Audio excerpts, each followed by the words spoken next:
بسم اللہ الرحمن الرحیم۔ حضرت امام ملک اور تہمت لگانے والی عورت کا واقعہ۔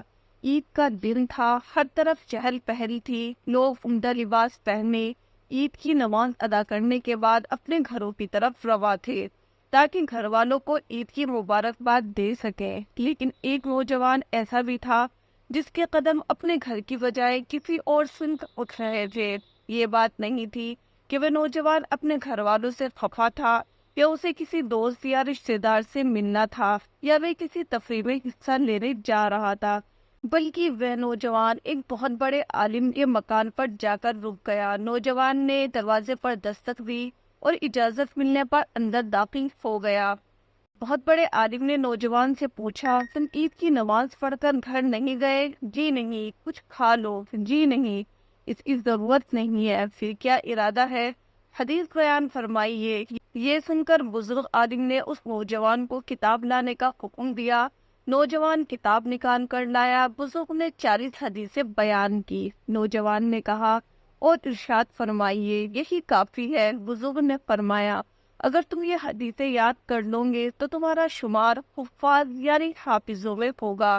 نوجوان نے انکشاف کیا۔ بزرگ نے نوجوان کے ہاتھ سے کتاب لے لی اور فرمایا، بیان کرو۔ نوجوان نے وہ تمام 40 حدیثیں بیان کر دی۔ نوجوان نے اسی طریقے سے ساری حدیثیں لفظ بہ لفظ بیان کر دی جو ابھی چند لمحوں قبل پہلے بزرگ نے اس کے سامنے بیان کی تھی۔ بزرگ کے لبوں کو جنبش ہوئی۔ انہوں نے فرمایا، جاؤ، تم اب حدیث کے زبردست فقیہ ہو۔ یہ نوجوان تھے ملک بن انس، جو آگے چل کر امام ملک کہلائے، اور وہ بزرگ تھے امام ابن شہابوز زہرگی، جن سے علم کے حصول کے لیے امام ملک نے یہ بھی گوارا نہ کیا کہ نماز عید کے بعد گھر چلے جائیں۔ خود امام ملک کے کہنے کے مطابق، میں نے سوچا کہ آج ایسا دن ہے کہ امام ابن شہاب ضرور فارغ ہوں گے، اسی لیے ان کے پاس چلا گیا۔ امام ملک اور امام ابن سیرین کا زمانہ ایک ہے۔ مدینہ منورہ کی محبت آپ کی رگ و ریشے میں سمائی ہوئی تھی۔ آپ کو مدینہ منورہ کی مٹی کے ایک ذرے ذرے سے محبت تھی اور تمنا یہ تھی کہ کسی طرح مدینہ کی زمین میں ہی دفن ہو جاؤں۔ اس کی وجہ سے مدینہ منورہ سے باہر نہیں جاتے تھے۔ نفلی حج کرنے کی شدید خواہش تھی۔ ایک رات امام صاحب نے خواب میں حضرت محمد صلی اللہ علیہ وسلم کی زیارت کی۔ دیکھا کہ رسول افضل صلی اللہ علیہ وسلم کا دربار ہے اور اس میں امام ملک خود بھی حاضر ہے۔ انہوں نے حضرت سے بڑی لجاجت کے ساتھ عرض کیا کہ یا رسول اللہ صلی اللہ علیہ وسلم، میرا جی چاہتا ہے کہ میں مدینے کی زمین مجھے قبول کر لے، اور اسی لیے میں ڈر کے مارے نفلی حج بھی ادا نہیں کرتا کہ کہیں مکہ میں میرا انتقال نہ ہو جائے۔ تو مجھے یہ بتلا دیا جائے کہ میری عمر کتنی باقی ہے۔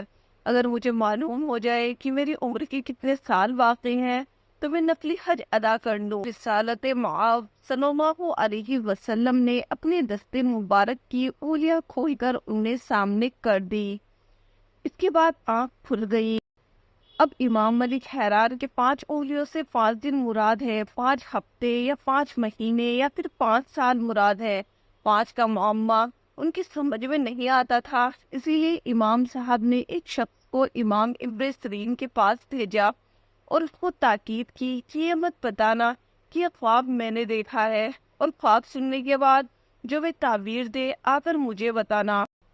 اس شخص نے امام ابن سیرین سے پورا خواب بیان کیا۔ امام صاحب نے خواب سن کر پوچھا، یہ خواب کس نے دیکھا ہے؟ عام آدمی خواب نہیں دیکھ سکتا، یہ خواب کسی بڑے عالم نے دیکھا ہے، اور مدینہ میں تو اس وقت امام ملک سے بڑا کوئی عالم نہیں ہے، کیا یہ انہوں نے دیکھا ہے؟ اس شخص نے کہا کہ مجھے نام بتانے کی اجازت نہیں ہے۔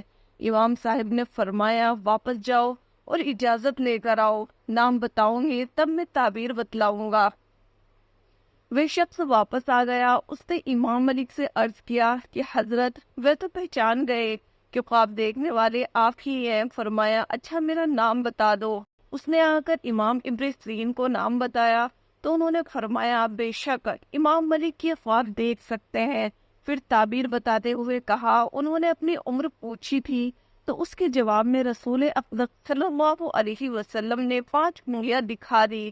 اس سے نہ 5 برس مراد ہیں، نہ 5 مہینے اور نہ 5 ہفتے یا دن، بلکہ آپ صلی اللہ علیہ وسلم نے ایک حدیث اور قرآن کی ایک آیت کی طرف اشارہ فرمایا ہے۔ حدیث کا مضمون تو یہ ہے کہ کسی کی موت کا وقت ان 5 چیزوں میں سے ہے جن کا علم خدا کے سوا کسی دوسرے کو نہیں ہے، اور قرآن کریم کی آیت کا ترجمہ ہے خدا ہی کے پاس ہے قیامت کا علم کہ کب آئے گی، اور بارش کی اصلیت و حقیقت اور ماں کے رحموں میں کیا ہے، اور کسی کو پتا نہیں کہ وہ کل کیا کام کرے گا، اور کسی کو معلوم نہیں کہ وہ کس زمین میں مرے گا۔ امام ملک کو یہ علمی تعبیر دی گئی، اور کیونکہ اس تعبیر کا تعلق علم سے ہے، اسی لیے حضرت صلی اللہ علیہ وسلم یہ جواب کسی عالم ہی کو دے سکتے تھے۔ میت کو غسل کے دوران مدینہ منورہ کی ایک عورت نے مردہ عورت کی ران پر ہاتھ رکھتے ہوئے یہ الفاظ کہے کہ اس عورت کے فلاں مرد کے ساتھ ناجائز تعلقات تھے۔ بس یہ بات کہنا تھی کہ اللہ تعالیٰ نے اپنی ڈھیل دی ہوئی رسی کھینچ دی، اور اس عورت کا انتقال مدینہ منورہ کی ایک بستی میں ہوا تھا۔ غسل دینے والی عورت نے جیسے ہی یہ الفاظ کہے تو اس عورت کا ہاتھ میت کی ران کے ساتھ چپک گیا، اور ہاتھ کے چپکنے کی قوت اس قدر تھی کہ وہ عورت اپنا ہاتھ کھینچتی تو میت گھسیٹتی تھی، یعنی میت بھی ساتھ آتی تھی مگر ہاتھ نہیں چھوٹتا تھا۔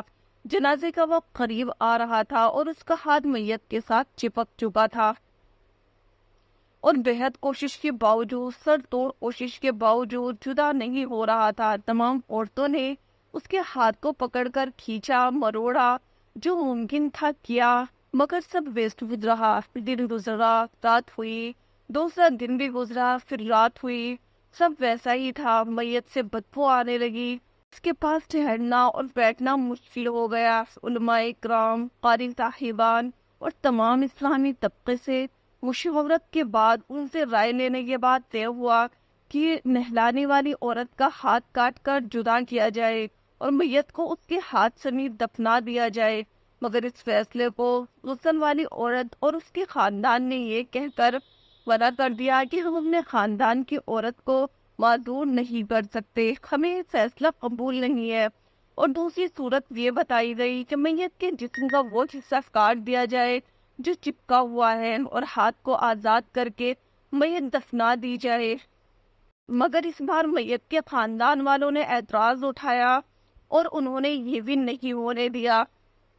خاندان والوں نے کہا کہ ہمیں اپنی میت کی یہ توہین کسی صورت برداشت نہیں ہے، ہم ایسا ہرگز نہیں کر سکتے۔ اس دور میں حضرت امام ملک قاضی تھے، اور یہ بات امام ملک تک پہنچائی گئی کہ اس مقدمے کا فیصلہ کیا جائے۔ امام ملک میت والے گھر پہنچے اور معاملے کو بھانپا، اور غسل والی عورت سے سوال کیا، اے عورت، کیا تم نے غسل کے دوران اس میت کے بارے میں کوئی بات کہی تھی؟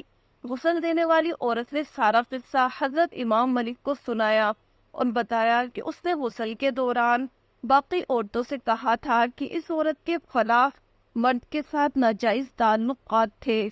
حضرت امام ملک نے سوال کیا، کیا تمہارے پاس الزام کو ثابت کرنے کے لیے گواہ موجود ہے؟ اس عورت نے جواب دیا کہ اس کے پاس گواہ موجود نہیں ہے۔ تو حضرت امام ملک نے پھر اس سے پوچھا، کیا اس عورت نے اپنی زندگی میں تم سے اس بات کا تذکرہ کیا؟ جواب آیا، نہیں۔ یہ سنتے ہی امام ملک نے فوری حکم صادر کیا کہ اس غسل دینے والی عورت نے چونکہ میت پر تہمت لگائی ہے، لہذا اس کو مقررہ حد کے مطابق 80 کوڑے لگائے جائیں۔ ان کی تعمیل کی گئی، اور 70 بھی نہیں، 75 بھی نہیں، 79 بھی نہیں، پورے 80 کوڑے مارنے کے بعد اس عورت کا ہاتھ، یعنی جس نے نہلایا تھا، وہ میت سے الگ ہوا۔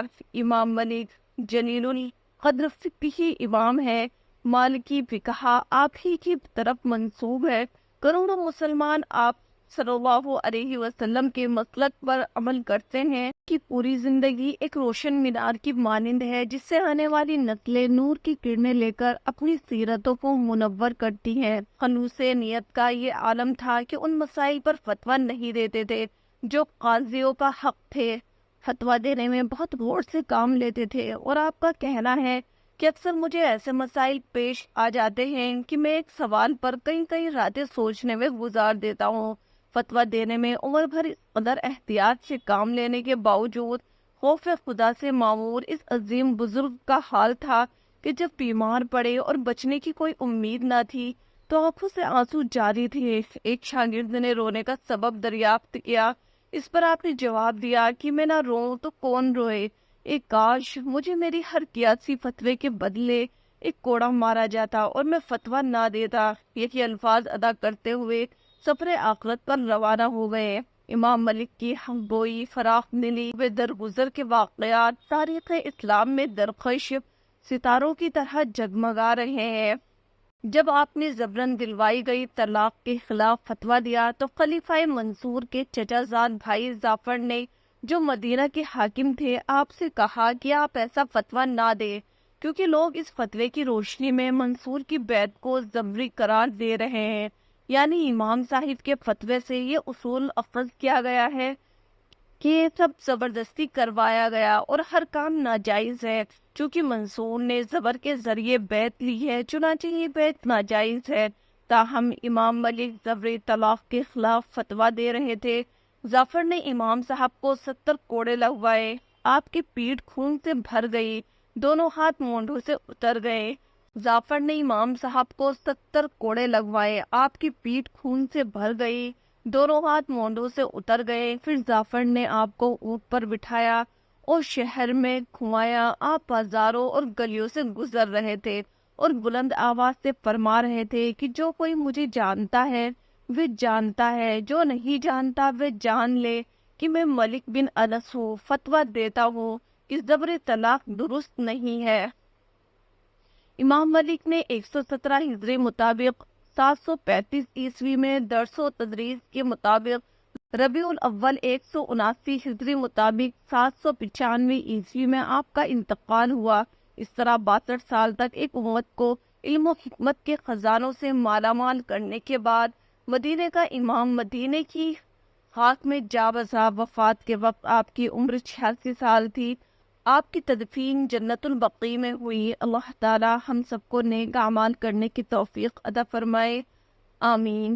امید کرتی ہوں آج کی ویڈیو آپ کو پسند آئی ہوگی۔ ویڈیو پسند آئے تو لائک اور شیئر ضرور کر دیجیے گا، ساتھ ہی چینل کو سبسکرائب کر لیجیے، اس سے ہماری آنے والی ہر ویڈیو کا نوٹیفیکیشن آپ کو مل جائے گا۔